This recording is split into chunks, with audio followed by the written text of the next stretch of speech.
Two poems dominate the modern memory of Greek epic. The Iliad enters the Trojan War during the fury of Achilles, while the Odyssey follows one man's difficult passage home. Centuries of reading, translation, and study have made these works inseparable from the name of Homer. Ancient audiences knew a broader world of epic poetry. A sequence of poems carried the Trojan story across generations. Some described the causes of the war, others recounted the fall of the city and the lives of the heroes who returned from it. Kings, queens, warriors, and wanderers moved through a shared narrative whose full scale can now be recovered only in outline. Most poems in that cycle vanished.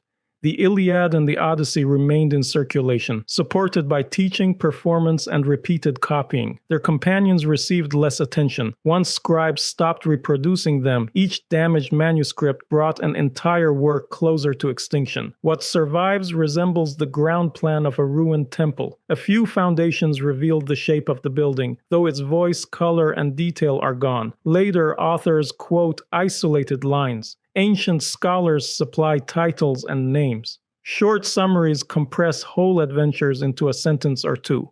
The Telegony belongs to this lost body of literature. Tradition associates it with Eugamon of Cyrene, often placed in the 7th or 6th century BC, though its date and authorship remain uncertain. The surviving summary offers no long speeches, sustained descriptions, or developed scenes. Events that may have occupied hundreds of lines pass before us in a few words. That brevity demands caution. A summary can preserve the sequence of a poem while losing its tone and motives. It may omit explanations, reduce complex characters to actions, and flatten scenes that once carried emotional weight. We can identify the main events of the Telegony, but we cannot know how the poet invited an audience to judge them. Even within those limits, the direction of the story is clear. The Odyssey closes with Odysseus restored to his household and throne. The Telegony follows him beyond that restoration. Homecoming brings a period of order, followed by another departure and another kingdom. The Odyssey itself leaves a task unfinished. In the underworld, the prophet Tiresias tells Odysseus that he must travel inland after reclaiming Ithaca. He is to carry an oar until he reaches people who know nothing of the sea and mistake it for a winnowing shovel. There he must sacrifice to Poseidon and bring an end to the god's anger. The Telegony may have drawn upon this prophecy when it sent Odysseus away from Ithaca. Its summary does not describe the inland journey or the encounter with the people who mistake the oar. It moves instead to Thesprotia, a kingdom on the northwestern coast of Greece, where Odysseus enters a new stage of life. He marries Callides, queen of the Thesprotians. The marriage can unsettle readers who come directly from the Odyssey. Penelope's fidelity stands at the heart of Homer's poem. She waits through 20 years of uncertainty, resists the suitors, and tests the stranger who claims to be her husband before accepting his identity. The Telegony gives no account of her position when Odysseus marries another woman, nor does the summary explain the union with Callides. Affection, political alliance, ritual obligation, and dynastic need all belong among the possibilities. None can be established from the evidence that survives. The lost poem may have supplied a motive. Its summarizer did not preserve one. Odysseus remains in Thesprotia for years and has a son with Callides named Polypoetes. His conduct suggests a settled commitment to the kingdom. When war breaks out between the Thesprotians and the neighboring Brygi, he commands in defense of his adopted realm. The conflict also draws the gods. Athena supports Odysseus and the Thesprotians, while Ares favors the Brygi. Their opposition threatens to widen until Apollo intervenes. The summary rushes through the campaign, leaving the battles and their human cost beyond our reach.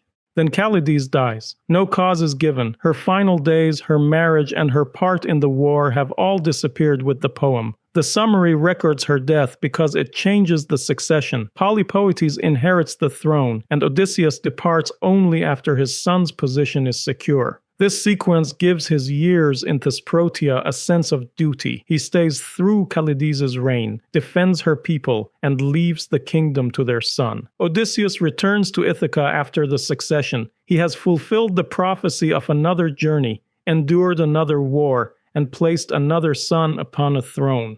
The dangers of wandering seem to lie behind him. Across the sea, Telegonus has begun to search for his father.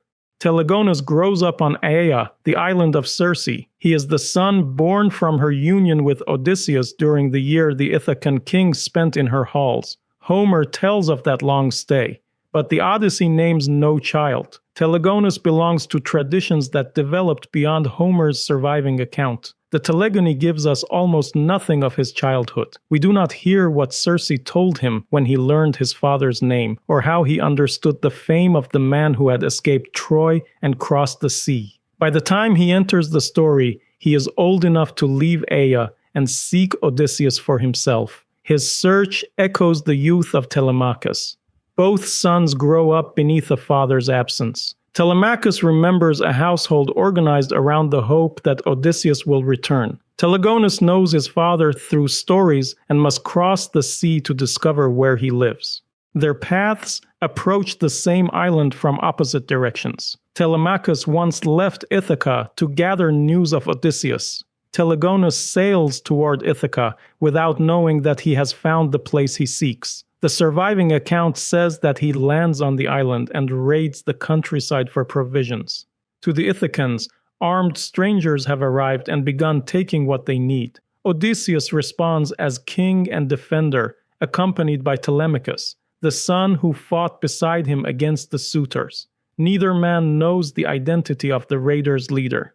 The summary preserves no challenge before combat and no exchange of names. If the lost poem contained a moment when recognition might have occurred, the record gives no trace of it. Father and son meet as enemies because each understands only part of the scene. For an audience that knows Telegonus's parentage, the approach to battle carries the tension of delayed recognition. The young man has reached the end of his search. Odysseus stands before him. Every purpose of the voyage has been achieved, yet the knowledge that could fulfill it arrives too late. The last battle of Odysseus's life survives in a handful of lines. The original scene may have included speeches, changes of fortune, and the confusion of men fighting on unfamiliar ground.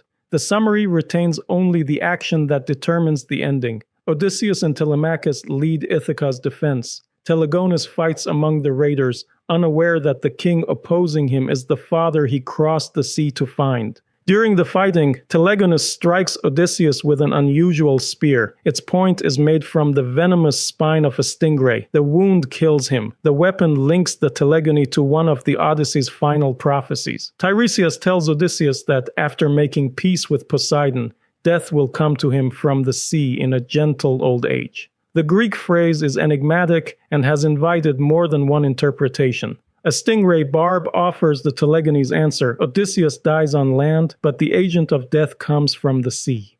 That reading gives the weapon a force beyond novelty. The sea governs Odysseus's fate from the moment he leaves Troy. It delays him, tests him, destroys his fleet, and separates him from everyone he loves. Years after he escapes its storms, one of its creatures reaches inland through the point of his son's spear. Recognition follows the fatal blow. Telegonus learns that the man he has killed is Odysseus. The summary says nothing about his response. That silence may reflect the habits of an ancient epitomizer rather than the lost poem. A scene of recognition would have offered the poet the emotional center of the entire story, though we cannot restore dialogue that no source mentions. The pattern belongs to the tragic imagination of Greece. Knowledge arrives after action has closed every path of escape. Oedipus understands his identity after fulfilling the prophecy he tried to evade. Agamemnon reaches his palace without seeing the death prepared inside it. Telegonus discovers his father only after making their relationship impossible. Odysseus has survived warriors, monsters, enchantments, hunger, shipwreck, and divine hostility. His intelligence carries him through dangers that destroy his companions. At Ithaca, intelligence has no useful fact on which to work. Father and son act from ignorance, and each does what his role appears to demand. One defends his kingdom, the other fights the men who oppose his landing. Their courage drives the tragedy forward. Odysseus does not retreat from the threat to his people. Telegonus does not abandon his companions. The virtues of heroic action cannot repair a mistaken understanding of who the enemy is. Telegonus's voyage changes meaning at the moment he learns the truth. He came to find his father. He must now carry Odysseus away from the home the king spent so long trying to regain. Odysseus's death ends his part in the action, though the Telegony continues with the family left behind. Telegonus takes the king's body aboard his ship and sails for Aea.